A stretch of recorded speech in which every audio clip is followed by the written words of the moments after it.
வாணியம்பாடி அருகே அலசந்தபுரம் ஊராட்சியில் அரசு ஆரம்ப பள்ளி புதிய கட்டடம் கட்ட நிதி ஒதுக்கீடு செய்தும் பணிகள் தொடங்காததால் அதிகாரிகள் மற்றும் ஊராட்சி நிர்வாகத்தை கண்டித்து பொதுமக்கள் மாணவர்களை வீட்டிற்கு அழைத்து செல்வதால் பரபரப்பு ஏற்பட்டுள்ளது. இதுகுறித்த கூடுதல் தகவலை செய்தியாளர் ராஜேஷ் வழங்கிட கேட்கலாம். ராஜேஷ், வணக்கம். இதற்காக இன்னும் பணிகள் தொடங்கப்படாமல் இருக்கின்றது, விவரங்களை பதிவு பண்ணுங்க. வணக்கம். திருப்பத்தூர் மாவட்டம் வாணியம்பாடி சட்டமன்ற தொகுதிக்குட்பட்ட நாற்றம்பள்ளி ஒன்றிய அலசந்தாபுரம் ஊராட்சியில் உள்ள ஒன்றிய ஆரம்ப சுகாதார பள்ளி சுமார் 60க்கும் மேற்பட்ட மாணவர்கள் பயின்று வருகின்றனர். இந்நிலையில் இந்த பள்ளியில் மாணவர்கள் அமர்ந்து படிக்க போதிய இடவசதி இல்லாததால் ஓடு மற்றும் சிமெண்ட் ஷீட் பொருத்தி கட்டிடத்தில் மாணவர்கள் பயின்று வருகின்றனர்.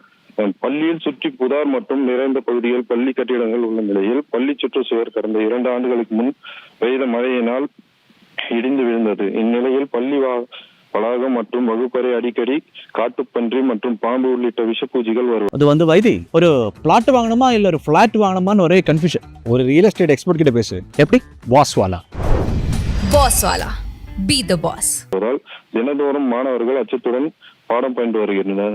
இந்நிலையில் பள்ளி மாணவர்களின் நலன் கருதி அப்பகுதி மக்கள் மற்றும் மாணவர்கள் பெற்றோர்கள் புதிய வகுப்பறை கட்டி தரும்படி மாவட்ட ஆட்சியர் முதல் துறை சார்ந்த அனைத்து அதிகாரிகளும் புகார் கொடுத்தனர். புகாரின் பேரில் 30 லட்சம் ரூபாய் மதிப்பீட்டில் பள்ளி கட்டிடம் கட்ட ஒதுக்கப்பட்டுள்ள என்றும் பணிகள் தொடங்கவில்லை என குற்றச்சாட்டு முன்வைத்த போது மக்கள் தங்கள் பிள்ளைகளை பள்ளியில் இருந்து வீட்டுக்கு அழைத்து செல்ல இருந்த நிலையில் பெற்றோர்களுடன் காவல்துறையினர் பேச்சுவார்த்தை ஈடுபட்டு வருவதால் மாணவர்களுடன் பெற்றோர்கள் பள்ளி வளாகத்தில் தர்ணா போராட்டத்தில் ஈடுபட்டு வருகின்றனர்.